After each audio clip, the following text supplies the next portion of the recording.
So I'm going to be changing things up a little bit here today. We're going to be taking a look at the new Tarrasque mini from WizKids, and many thanks to them for sending it our way to review. Arguably their biggest mini yet, and one of the most expensive with an MSRP of $400. So I dare say a lot of you probably aren't going to be picking this one up, but everyone can use a Tarrasque in their game, whether you have the mini or not. So as we take a look at this big boy, I'm going to give you the lore behind the Tarrasque as usual, but I'm also going to give you ideas for incorporating them into your games, and I'll give you a new Gallant Goblin magic item or two that you can use in your Tarrasque encounters.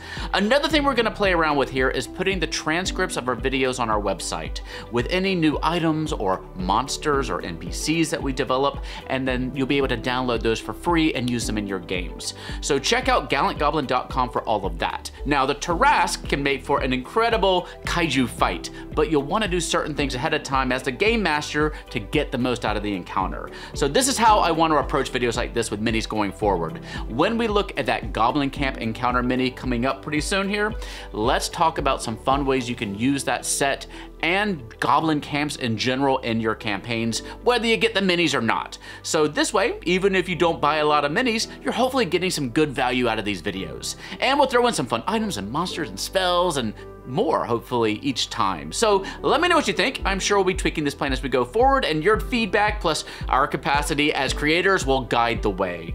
All right, let's get to it, starting with the legendary Tarrasque.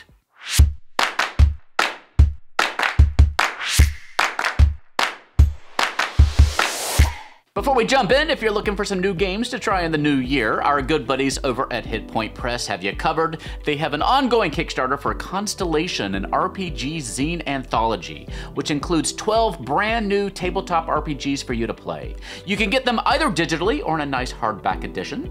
You've got a solo game called What Really Happened, a 2-player narrative combat game called Visa Visage, and a 3 to 4 player horror game based on Chinese folklore called Chinese Ghost Stories We Tell Ourselves, plus 9 other creative and eclectic games.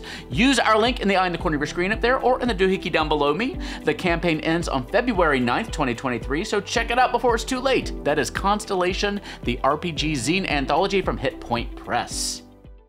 Tarrasques are the Godzillas of D&D. Outside of Tiamat and Bahamut, the Tarrasque is the only CR30 creature in the game, and 30 is as high as the scale goes.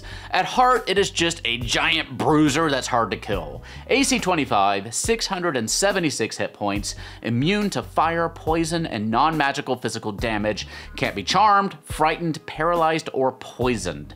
Resistant to magic and immune to magic missiles, line spells, and ranged attack spells, except for 1/6 of the time when those spells are reflected back against the caster. Each turn it can attempt to frighten its foes, and each turn it gets 1 bite attack, 2 claw attacks, 1 horn attack, and 1 tail attack. If all of those attacks hit, and they each get a plus 19 to hit, they'll deal on average a total of 148 damage. Plus, the bite attack restrains and can lead to a swallow, and while you're in its gullet, you take 56 acid damage a turn. And the tail attack can knock you prone. Plus, it has legendary actions and resistances. This is a fight that will more or less completely nullify any magical blasters. Fireball, magic missile, completely unhelpful.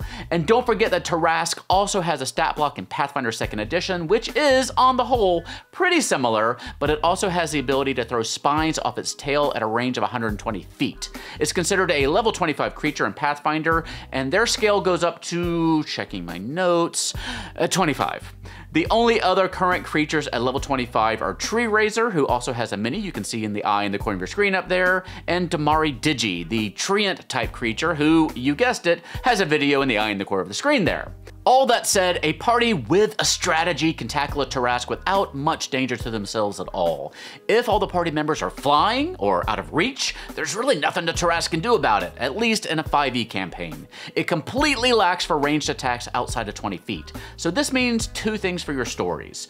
First, this can be an encounter that you can use to reward a party's preparation.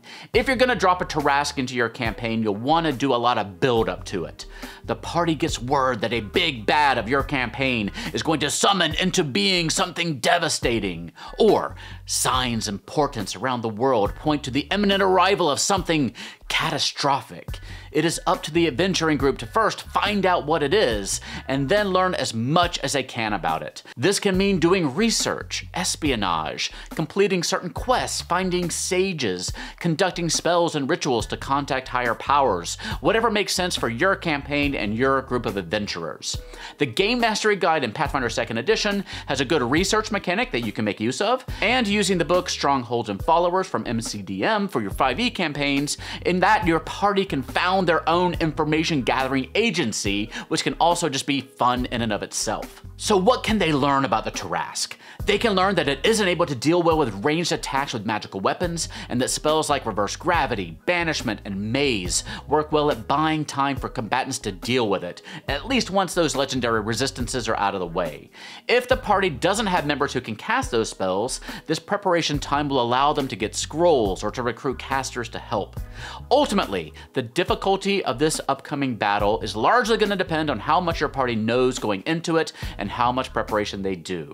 And from a metagaming perspective, giving your players a chance to learn this information ahead of time will hopefully let you avoid the situation where the player whose PC is a magical blaster feels completely unable to participate meaningfully in the battle. It is great to make players change up their usual combat strategies, but you don't want players to feel completely useless and just have to sit there watching other players have fun for 3 hours. If nothing else, it might be an opportunity to let that player control a recruited ally, or drive a powerful combat vehicle or war machine. Go get creative with it. The second thing I'd recommend, I would frame this encounter as less of a straight up battle and more of a chase. And this is something that your players can perhaps discover in their information gathering. The Tarrasque simply wants to destroy. It doesn't hold grudges, it doesn't recognize threats, most wounds against it don't even register. When the Tarrasque lands or is summoned, have it go on a rampage through the important locations you've established in your campaign setting. It's almost more of a natural disaster than an intelligent monster. The party not only has to find a way to bring it down, but also to redirect it away from the population centers, or at least slow its progress. And it has a movement speed of 40 feet. If you need help on running encounters like this, there is a similar one in Chapter 4 of Rime of the Frost Maiden. And that adventure also features a scroll of Tarrasque summoning, so you might end up with 2 rampaging monsters in that adventure. Now, if your party fails to do his research and doesn't take the threat seriously, the Tarrasque can really cause some destruction. But if they do all their preparation, they might be able to dispatch it fairly easily, which could be really satisfying for your players. But if you're gonna bring in a creature like this, and especially if you bought this expensive mini, you're gonna wanna have a memorable, out of the ordinary encounter. If you worry that a well-prepared party is gonna make short work of your terrifying Tarrasque, consider having some flying scavengers follow it around. Chimera and Manticores come to mind. They may not tip the scales too much, especially those CR3 Manticores, but they'll give those parties that decided to make everyone fly have to deal with some complications. Or perhaps your big bad summoner or necromancer or skeletor comes riding in on the Tarrasque's back. Having a capable spellslinger riding on the Tarrasque is really going to up the challenge. Now, using a Tarrasque as a mount is a dangerous proposition, and you're going to need some magical assistance to pull it off, so we have developed for you a Saddle of Tarrasque Wrangling, which lets you or your evil baddie exert some level of control over this enormous monstrosity. And we also have a Tarrasque lure that the baddie may try to smuggle into your hero's keep or another important location to direct the wave of destruction in that direction. Again, you can find all of those on our website at gallantgoblin.com. Now, there's also a good pre-written Tarrasque module if you just want a fun one-shot to run with your group, Planet of the Tarrasques by James Introcaso. It is technically a follow-up epilogue for Dungeon of the Mad Mage, but it's fine to run on its own. As the name implies, multiple Tarrasques invade Waterdeep from another planet, and the PZs have to mount a defense. And then they have to travel to the Tarrasque homeworld via a portal to stop the threat once and for all. A good level 20 adventure is rare to find, and this is one of the more celebrated ones. I will throw a link to it down below. As for the WizKids mini here, I'm happy with it. The paint job is good, the sculpt is magnificent, and overall, it lives up to the hype of being the biggest bad on the material plane. It stacks up well next to our other gigantic minis like the Tiamat mini and all the others. If you want it a little bit cheaper though and don't mind painting it yourself, there is an unpainted version as well available for between $250 $250 and $350. Those purchase links are all down below, by the way. The Painted Tarrasque Mini is available now for between $315 and $400. Let me know what you think of it down below, and if you have any memorable Tarrasque encounters in your games, I'd love to hear about it. Don't forget to check out Constellation, an RPG zine anthology on Kickstarter now from our sponsor Hit Point Press. And I think we can say that our kobolds here, our kobold plushies, are switching from being pre-orders to shipping now. So if you've been waiting to adopt some for your own house, well, now is your perfect time. They are all in stock in limited quantities, so hop over to koboldplush.com to pick up your new babies. Let me know what you thought of this new video format. For most minis, I think showing you the figure in detail and in comparisons lets you decide if it's one that you want to pick up for your collection. If there's anything I think you should know about it, I will certainly let you know, but for the most part, I don't think my subjective opinions on them are super useful to you, but hopefully related story hooks, items, GM tips and strategies, and things like that are useful. But let me know. Again, the items are available at gallantgoblin.com, and you can always find me on TikTok, Facebook, Instagram, and Mastodon.